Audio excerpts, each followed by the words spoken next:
Сәлем достар, бүгін мен өте дәмді және пайдалы витаминді салат дайындайтын боламын. Көріп тұрғандарыңыздай барлық көкөністерді алдын ала жуып дайындап алдым. Біздерге керек болады қияр, қызанақ, гүлді қырыққабат, брокколи, сарымсақ, лимон, сәбіз, петрушка. Енді алдымен гүлді қырыққабатымызбен брокколиді турап аламыз.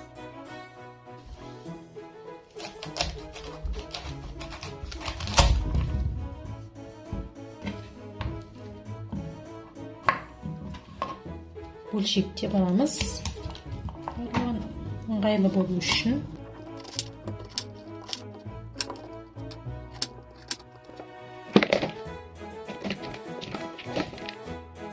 Гүлді қырыққабатымызды турап болдық. Енді брокколиді турайтын боламыз.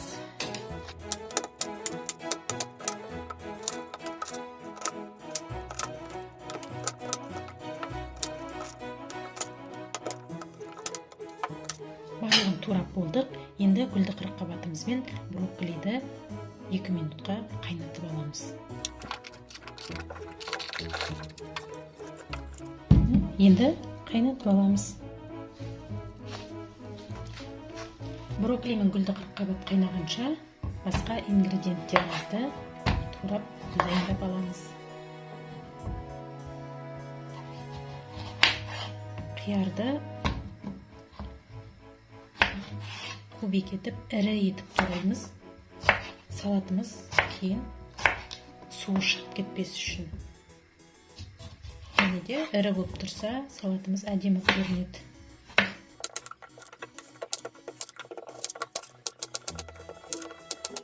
Тураған ингредиенттерімізді біртіндеп ыдысқа сала береміз. Мен үлкен ыдыс алып тұрмын, араластырғанда ыңғайлы болу үшін. Қиярды салдым. Енді қызанағымды турайтын болам.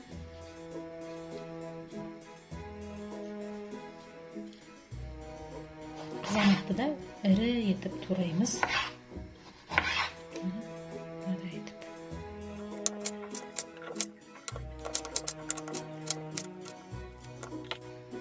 Қызанақты саламыз.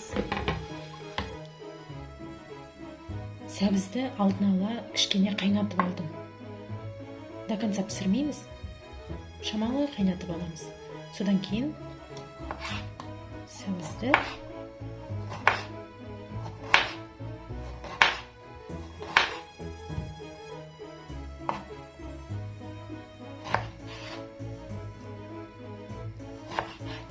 осылай төртке бөлсек жарайды.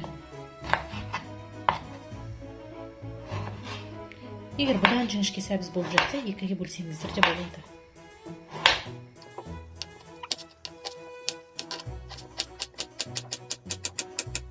Мына жерлері кішкентайда, оны 2-ге бөлсек жарайды.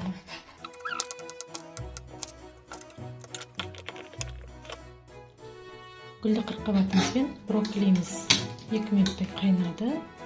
Енді оларды ыдысқа түсіріп аламыз. Және кішкене суып тұру керек.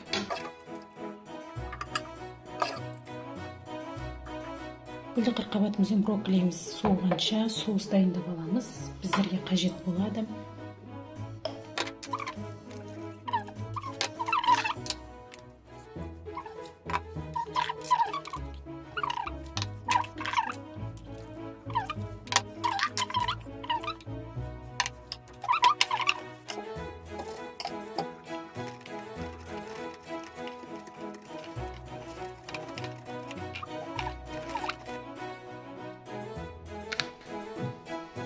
Екі столовый ложка қойдым.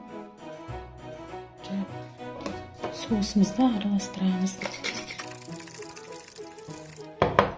Соусымыз араластырдық. Бір шетке қоя тұрайық. Енді кезекте бізде петрушканы көрейміз. Салаттарын тастайым. Қатты жерлерін. Петрушкамызды шетке қоя тұрамыз.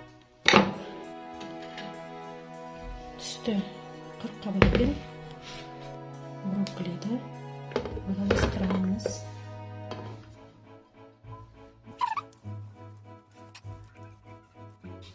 Петрушкамызды саламыз. Соусымызды құямыз. Салатымызды жақсылап араластырамыз.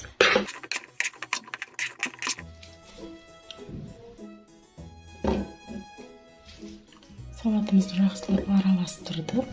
Енді дәмін көретін боламыз.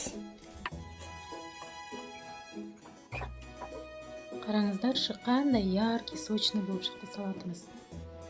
Дәл осылай сіздер де салат дайындап көріңіздер. Астарыңыз дәмді болсын.